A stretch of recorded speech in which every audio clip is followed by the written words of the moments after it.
Graça e paz, irmãos e irmãs. É uma grande alegria poder estar aqui com vocês mais uma vez para compartilharmos da palavra do nosso Deus, para termos esse momento especial de reflexão, de estudo e darmos sequência na nossa série de estudos sobre os 5 solas da Reforma Protestante.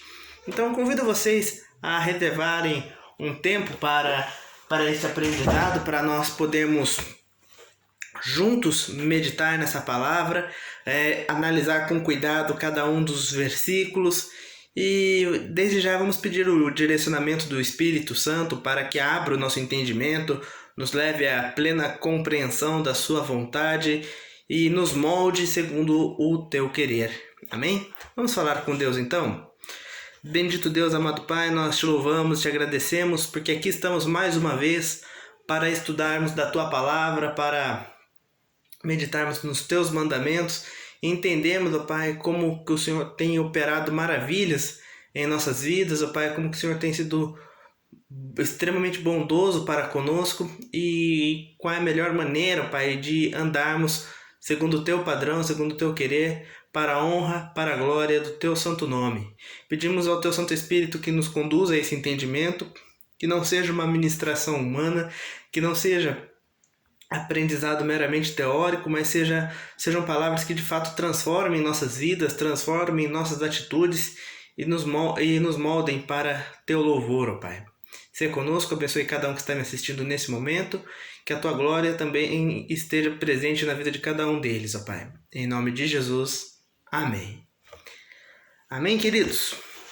Breve recapitulação com vocês. Hoje nós já vamos indo para o quarto sola que nós vamos analisar, sabendo que nós já falamos sobre sola escritura, né, onde entendemos que para a igreja cristã protestante reformada a escritura ela é a base, ela é a nossa única regra de fé e prática, que o evangelho é anunciado pela escritura, que a palavra de Deus ela tem tudo que é necessário para nos conduzir a um pleno relacionamento com Deus e ao pleno conhecimento da salvação também.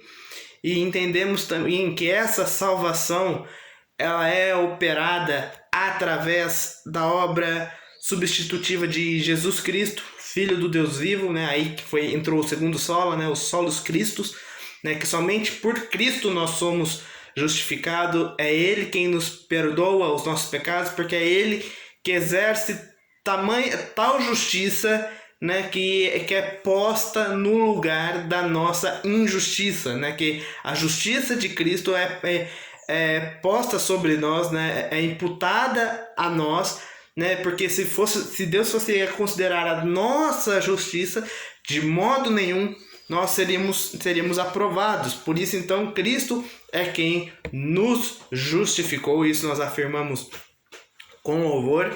Entendemos também, na semana passada, sobre o sola fide, né? Ou seja, que o meio pela qual nós tomamos parte dos benefícios da salvação, pela qual nós recebemos os benefícios da obra de Cristo e passamos a ser agora participantes, né? Somos alcançados pela salvação, é através da fé que é comunicada pelo Espírito Santo de Deus em nossos corações, né? Que é aquele que regenera o nosso coração para transformar um coração incrédulo em um coração crente, em um coração temente, voltado para Deus, que entende a realidade espiritual, carente de Deus. Então nós vimos que a fé é esse veículo estabelecido por Deus, e que a fé também é um dom do próprio Deus. É Deus quem dá a fé para nós, não somos nós que produzimos a fé. E agora nós nas duas últimas etapas que faltam, nós vamos agora analisar um pouco mais sobre as motivações do próprio Deus na obra da salvação. E aí a gente pode se perguntar: qual é o critério então que Deus usa para a salvação? Vimos que está claro aqui, né, que é uma obra que é uma obra exclusiva de Deus, né? Porque a salvação em si é operada por Jesus, né? Anunciada na palavra de Deus e comunicada a nós, né? Nós recebemos ela por intermédio da fé, que por sua vez também é dada por Deus, né? Mas por quê? Pelo que isso acontece? Qual é o critério da salvação? Existem pré-requisitos que a gente precisa cumprir para que então a gente passe a fazer parte do plano da salvação? A gente tem que fazer algo para Deus colocar o nosso nome na listinha ali daqueles que vão ser salvos? O que eu faço, em poucas palavras, o que eu faço, o que eu posso fazer para ser salvo? Para todas essas perguntas, a resposta é uma só: nada. Para ser salvo, você, humano, você não faz nada, porque, como eu já disse, a salvação é uma obra exclusiva de Deus. E que critérios Deus usa então para escolher quem vai ser salvo ou quem não vai ser salvo? A sua única, exclusiva e soberana vontade. A gente pode criar vários caminhos, a gente pode viajar em diversas teorias, hipóteses e querer analisar, fazer um estudo antropológico dos povos que melhor se expressaram religiosamente, mas no final das contas a resposta é: quem é salvo? Quem Deus quer. Quem é alcançado pela salvação? Quem Deus quer. E que nome que nós damos para essa atitude? Graça. A salvação é pela graça. Por que a gente fala que é pela graça? Porque não existe mérito nosso na nossa salvação para nós sermos salvos. Não existe, como que eu posso dizer? Não é uma coisa. A salvação não é algo que nós batalhamos para conseguir. Não é algo que você lutou. Não é como alguém que trabalhou o mês inteiro e que no final do mês tem direito ao seu salário. Nós não trabalhamos pela salvação, mas Cristo trabalhou por nós, e Cristo voluntariamente nos deu essa salvação. É aí que começamos a entender o conceito de graça. Mais uma vez, vamos tentar entender o que a Bíblia quer nos ensinar quando ela fala a respeito de graça.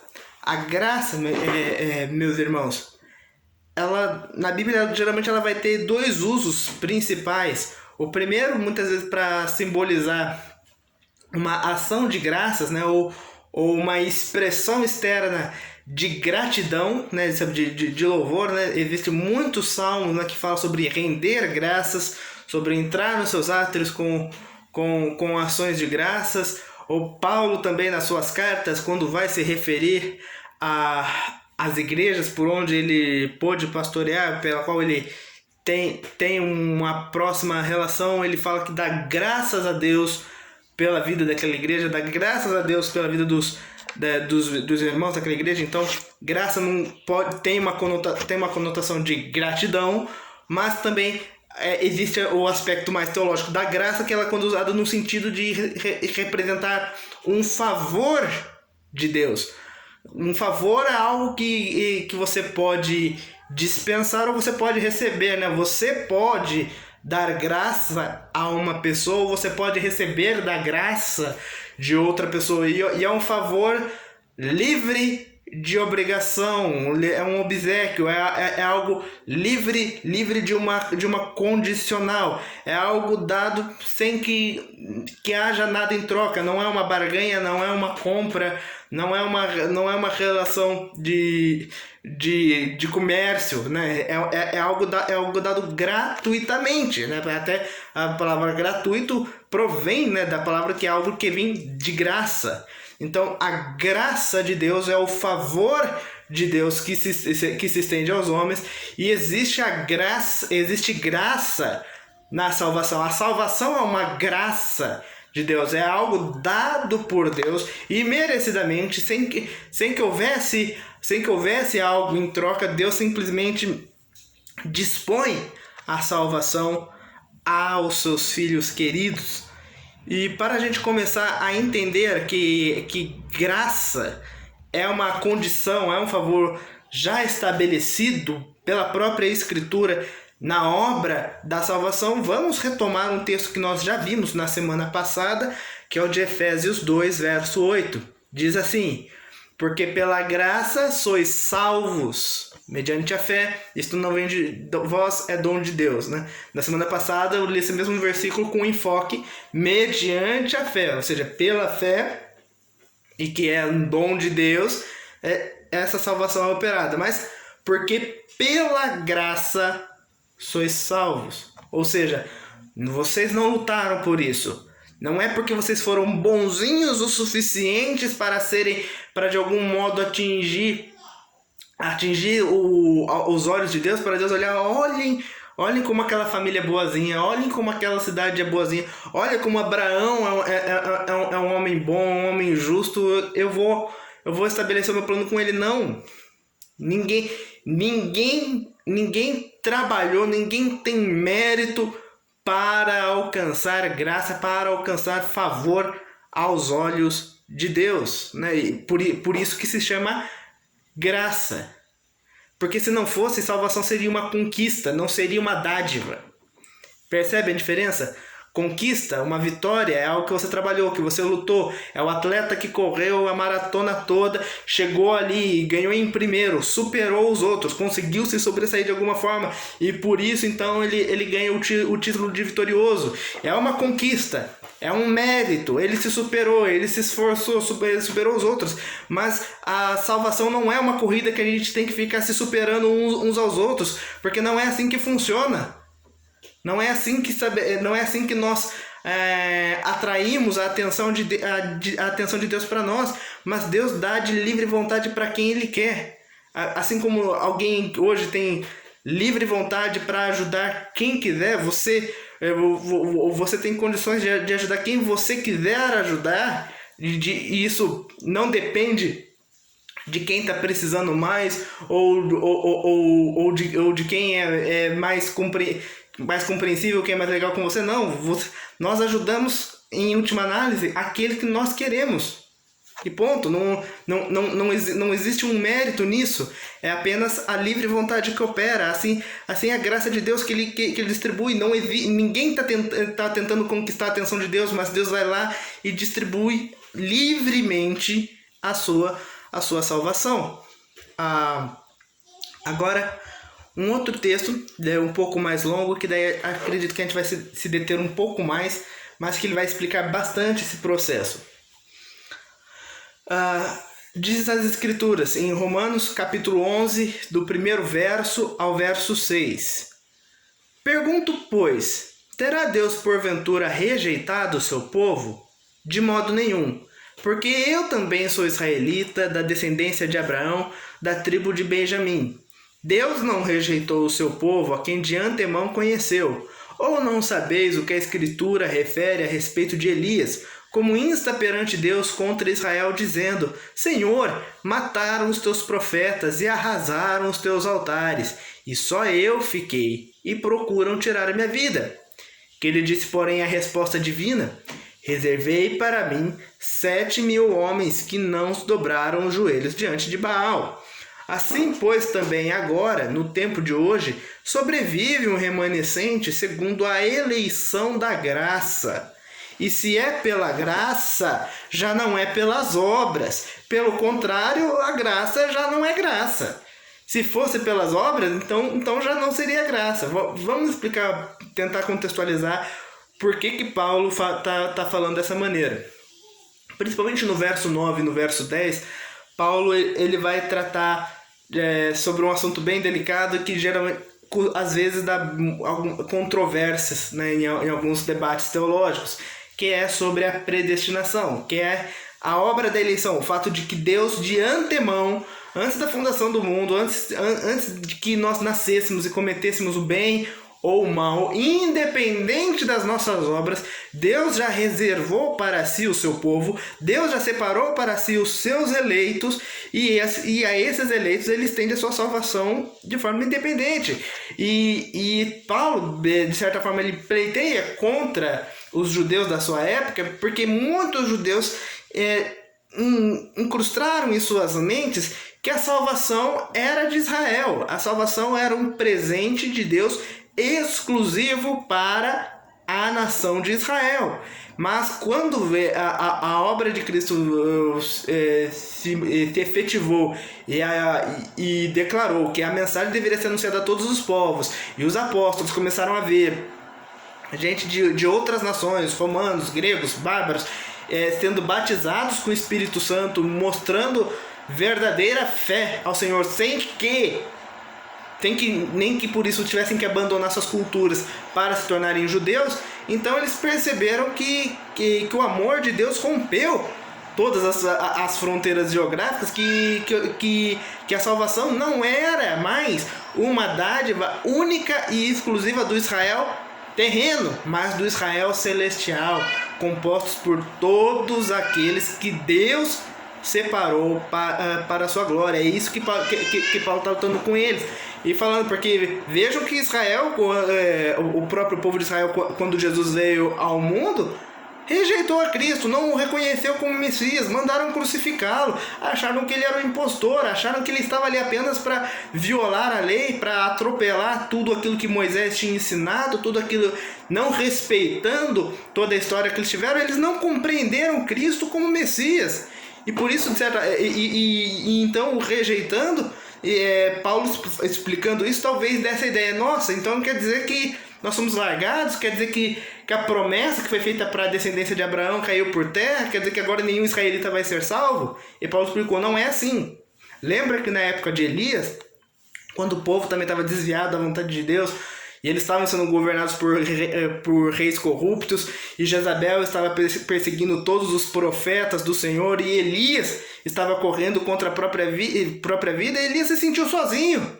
Elias se sentiu o único que estava preocupado com a vontade de Deus, o único que estava preocupado em viver para a glória de Deus numa nação completamente corrompida. Ele estava se sentindo completamente cercado ali, como se ninguém mais se importasse com isso. Mas Deus o conforta dizendo, olha, mesmo nessa tribulação existem 7.000 homens que não se dobraram, que não se corromperam, que não viraram os olhos para os outros deuses, mas que permanecem firmes nos seus propósitos comigo. Ou seja, mesmo em meio a um contexto onde aparentemente não há esperança, Deus ali tinha 7.000 vidas salvas para a glória em toda a nação de Israel, mesmo onde a maioria estava de fato desviada, estavam oferecendo culto a Baal, queimando ofertas para deuses de pedra, de ouro, de barro e tudo mais. Agora, ainda assim havia um remanescente fiel. E Paulo fala, e hoje eu acredito também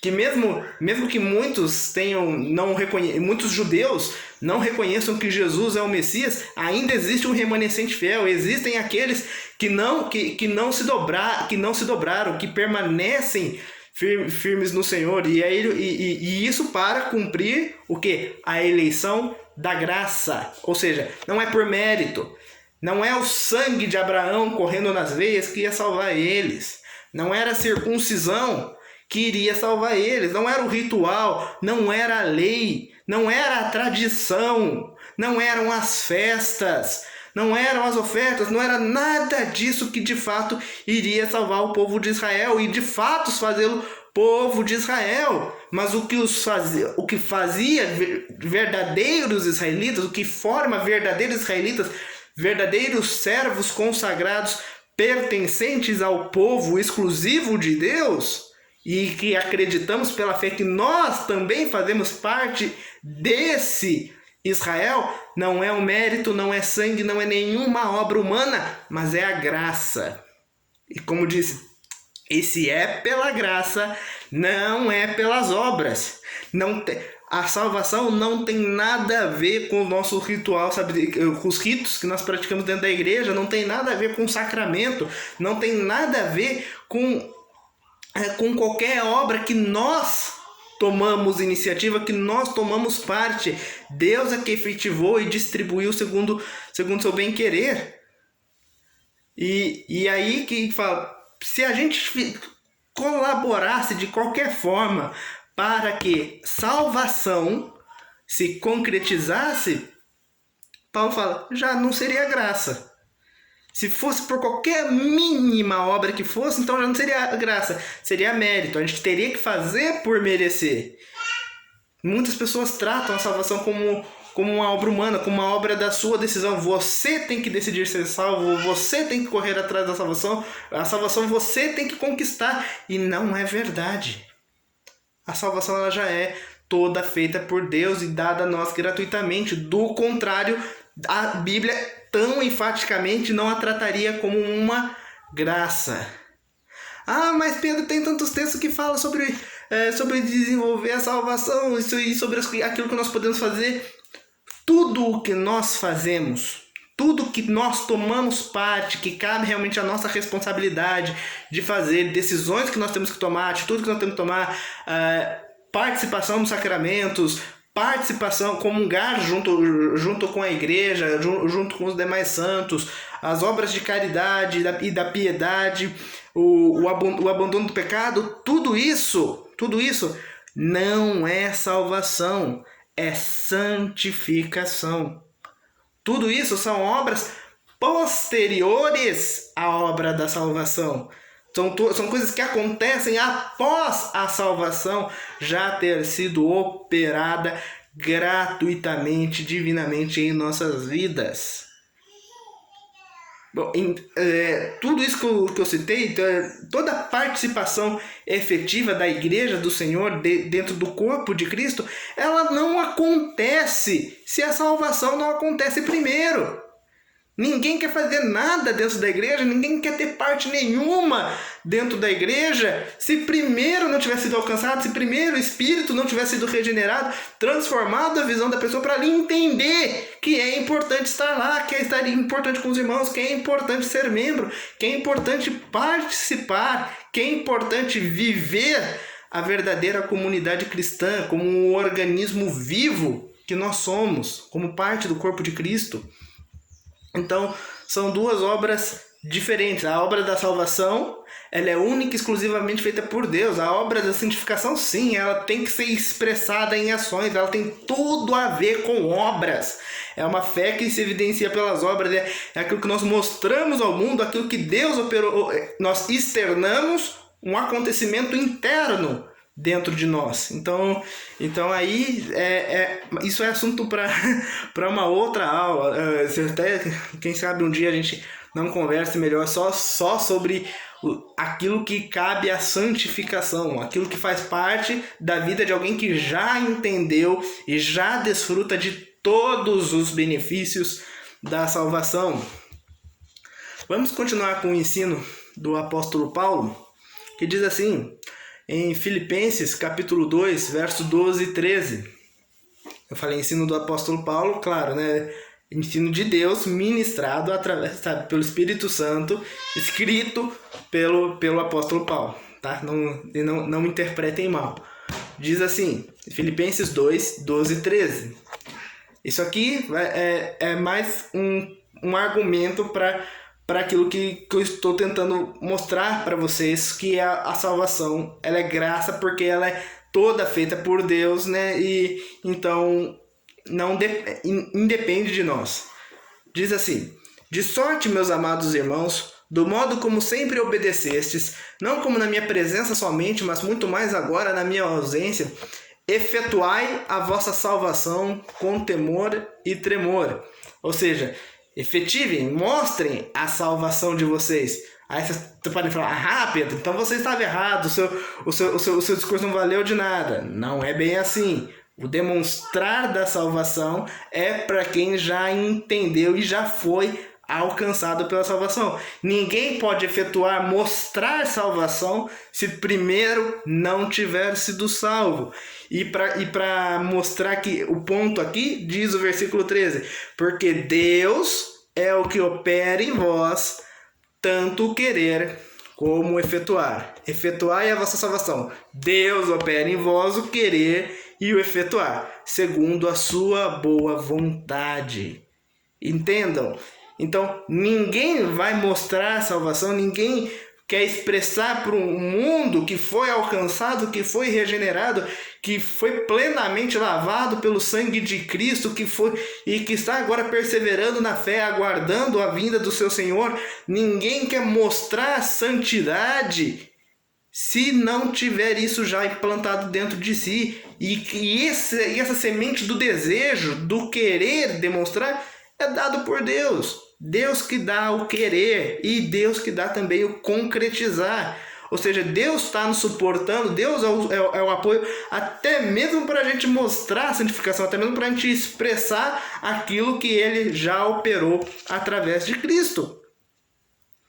Por isso que quanto mais nós estudamos a palavra, quanto mais nós mergulhamos nos textos, e tanto não importa se você está lendo o Antigo Testamento ou se você está lendo o Novo Testamento, se você olha para os textos com carinho, você vê o quanto que a nossa existência é inseparavelmente conectada com Deus.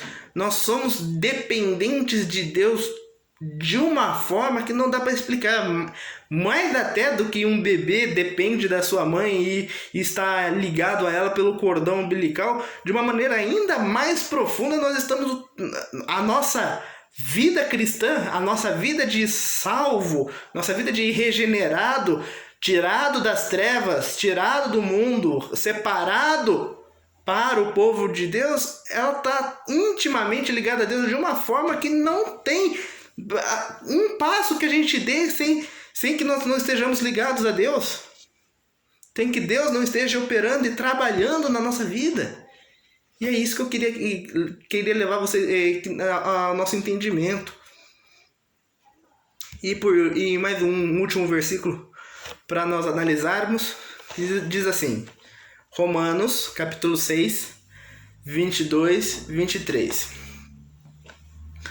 Agora, porém, libertados do pecado, transformados em servos de Deus, tende o vosso fruto para a santificação e, por fim, a vida eterna. Ou seja, agora que vocês já foram salvos, agora o que cabe é a santificação para a concretização final quando a gente estiver na vida eterna. Por quê? O salário do pecado é a morte. O salário do pecado é a morte. E o que a Bíblia ensina de uma maneira enfática e dita abertamente? Todos pecaram. Nós nascemos em pecado. Antes de a gente ver a luz do dia, nós já estamos em pecado porque fomos gerados por pais pecadores. E eles foram gerados por pais pecadores. E o filho que eu gerar vai nascer em pecado. E os meus netos serão pecadores. Nós estamos mergulhados no pecado. E o que diz? O salário do pecado é morte. O que você merece por estar no ambiente de pecado, por ter gerado em pecado, por já nascer com o coração manchado pelo pecado? Morte. Morte. Por aí, a gente já veria então que alcançar a salvação, acabou. Não tem jeito. Como que um morto vai fazer qualquer coisa por si? Como que um morto torna a vida pelas suas próprias ações? Não dá. E essa é a nossa condição perante Deus. Morte espiritual. Todos estão, desde a queda do homem, toda a humanidade está morta. Morta. Mas a obra dos homens, não. Mas o dom gratuito de Deus é a vida eterna em Cristo Jesus, nosso Senhor. Porque o salário do pecado, aquilo que se faz por merecer, aquilo que você realmente trabalha e você deveria receber, a sua dívida é a morte. Mas aquilo que você não trabalhou para receber, mas que é dado gratuitamente para você através da obra de Jesus Cristo, é o quê? A vida eterna. Aquilo que você não fez, aquilo que você não tem participação alguma, mas é um dom gratuito, um favor gratuito, uma dádiva de graça para você, é a salvação, é a vida eterna em Jesus Cristo. Então é isso que eu queria enfatizar. Não tem como a gente querer tomar parte nessa obra. Não é a nossa responsabilidade. Eu não tenho responsabilidade de salvar vidas, porque eu não salvei a minha vida e tampouco eu posso salvar a minha vida. O que eu faço é anunciar a salvação, é anunciar a palavra por meio da qual o Espírito pode operar, pode alcançar as vidas e dar de graça a salvação para elas. Mas nós mesmos não salvamos ninguém. Essa obra é de Deus e glória a Deus por isso. Louvado seja Deus por isso. Porque nós jamais conseguiríamos suportar, nós jamais conseguiríamos sustentar, tirar vidas do inferno, tampouco a nossa. E para completar, como eu sempre tenho lido com vocês o documento, uma parte do documento da Declaração de Cambridge, quanto a ao artigo do Sola Gratia, né, do somente a graça de Deus, eles afirmam: reafirmamos que na salvação somos resgatados da ira de Deus unicamente pela sua graça. A obra sobrenatural do Espírito Santo é que nos leva a Cristo, soltando-nos de nossa servidão ao pecado e erguendo-nos da morte espiritual à vida espiritual. Negamos que a salvação seja em qualquer sentido obra humana. Os métodos, técnicas ou estratégias humanas por si só não podem realizar essa salvação, essa transformação. Ou seja, batismo não transforma, Santa Ceia não transforma, circuncisão não transforma, primeira comunhão não transforma, o benzer não transforma. Não existe recurso humano que transforme almas como a salvação transforma, e não é aplicada humanamente, é uma aplicação espiritual, é uma aplicação invisível. A fé não é produzida pela nossa natureza não regenerada. A fé, alguém que está morto espiritualmente não pode produzir fé. Então, porque a fé é dada pela graça. Nós já vimos isso no primeiro versículo que nós lemos. Se você compreende a obra da salvação, se você conhece a Cristo, se você entende que a sua vida foi salva, saiba que essa obra é de Cristo. É um dom gratuito de Deus para você. É um presente de Deus para a sua vida. E se você ainda não a compreendeu, se tudo isso que eu falei ainda são coisas que não fazem sentido para a sua vida, continue lendo a palavra, continue batalhando, continue se expondo ao Santo Evangelho, que acreditamos que no tempo do Senhor, o Espírito Santo vai falar ao seu coração, porque é por meio dele que ele transforma as vidas. O Evangelho é o meio pelo qual o Espírito Santo fala conosco, para então comunicar fé ao nosso coração, e então transformar as nossas vidas, e isso vem pela graça de Deus. E semana que vem, no nosso último estudo dessa série, nós vamos analisar por quê. Por que Deus faz isso? Por que Deus resolveu salvar as pessoas? O critério é a graça, né? A motivação dele para escolher é graça. Mas por que ele resolveu fazer todas essas coisas? Por que separar um povo para a sua glória? Aliás, para que nós existimos? Esta é a pergunta final, é a pergunta que nós vamos responder semana que vem. Espero que quanto àquilo ao que se refere à graça de Deus que opera na salvação, espero que tenhamos tido bons esclarecimentos nesse estudo. Obrigado pela atenção de vocês. É muito bom sempre contar com carinho, com a participação, a audiência de vocês. Convido vocês para curtirem a página da Igreja Presbiteriana de Ivaiporã e verem todos os nossos estudos anteriores, as mensagens que nós temos aos domingos à noite também, as lives da reunião de oração que nós fazemos toda terça-feira, 8 horas da noite. Então não deixe de acompanhar os nossos trabalhos. Vamos falar com Deus?